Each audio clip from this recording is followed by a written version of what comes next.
नवंदरो मावा के ख़बर ॾींदा हलूं। ब्यूरो चीफ सिंध हुब्बो अली झांगर जी रिपोर्ट मुताबिक़ नवंदरो लॻे ॻोठियो वाहिद बख्शो आगाणी वासी बेवा औरत ज़ुलेखा आगाणी पंहिंजे पुट ख़ुदा बख्शो आगाणीअ सां गॾिजी प्रेस क्लब पहुची ॾेर अब्दुल्ला आगाणीअ जे ज़ुल्मनि ख़िलाफ़ एहतजाज कयो। मुड़िस जी जॻह मां ॾेर अब्दुल्ला आगाणी ज़बरदस्ती लॾाए घर ते कब्ज़ो करणु चाहे थो।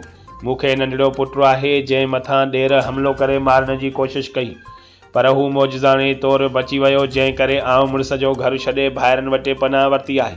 हाणे ॾेर भाइरनि जे ख़िलाफ़ कूड़ा केस दाख़िल कराए ग़लति बयानी करे उन्हनि खे ऐं असांखे नुक़सानु पहुचाइण जी कोशिशि करे रहियो आहे ऐं कूड़ हणी रहियो आहे त मां पंहिंजे नाठियुनि खे घर में विहारणु चाहियां थी। मां पंहिंजे पुट सां गॾिजी पंहिंजे मुड़िस जे घर में इज़त सां बाक़ी ज़िंदगी गुज़ारणु चाहियां थी ऐं हू कंहिं बि ॻोठ जे चङे वटे ॻाल्हियुनि में बि नथो अचे। मुंहिंजो चाचो वॾो ज़ालिम आहे जेको असां ख़िलाफ़ कूड़ा केस दाख़िल कराए घर ते कब्ज़ो करणु चाहे थो ऐं हुन असांखे नुक़सानु पहुचाइण जी कोशिशि बि कई आहे। असां पंहिंजे ससु खां पर भरा वेठा आहियूं। असांखे पंहिंजे मिल्कियत ऐं जॻहूं आहिनि।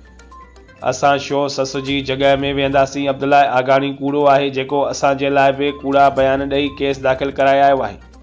अब्दुल्ला आगाणीअ जो ॾाढ जो नोटिस वठी दाख़िल कयल केसनि खे कूड़ो करार ॾेई असां सां इंसाफ़ कयो वञे। असां ॾेर विढ़े थो अॻम पहिरियां पीउ मारियो ऐं पीउ मारियो उन खां पोइ हिते मुंहिंजे मुड़ुस खे मारे। हाणे मूंखे हिन में ख़तरो आहे त मुंहिंजे पुट जे मारण लाइ बि तयारु आहे। मां चवां थी पंहिंजे मुड़ुस जा कख न छॾियां। हे चए थो हिते मां न वेहणु ॾींदोमांइ। भाॼई ग़रीब त इन सां न जाइज़ न करे छॾियसि। हाणे उन जा आसकारी नाला जा के कुल मूंसां हमदर्दी करे विढ़नि था, मूंखां प्लाट था कसनि, ईअं था कनि। अधे बिलावल खे त इन ते का कारवाई करणु खपे। इन मूंखे वॾो ख़तरो आहे भाउ मुंहिंजे पुट जे मथां। चए थो बच कर गोलियूं हई चए थो पुट मारंदमि। इन जॻह मां उथु न त मारींदमि, गोलियूं बि हईं ते।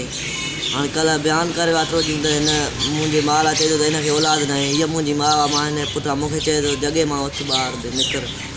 असां इन करे हिन अचणु वञणु कमीअ पेशीअ में वेंदा आहियूं। बाक़ी विचुरकी असां इलाही वेठी आहे। असां हुनखे कॾहिं मुंहुं मारी बि न कई आहे, न वरी धक चंप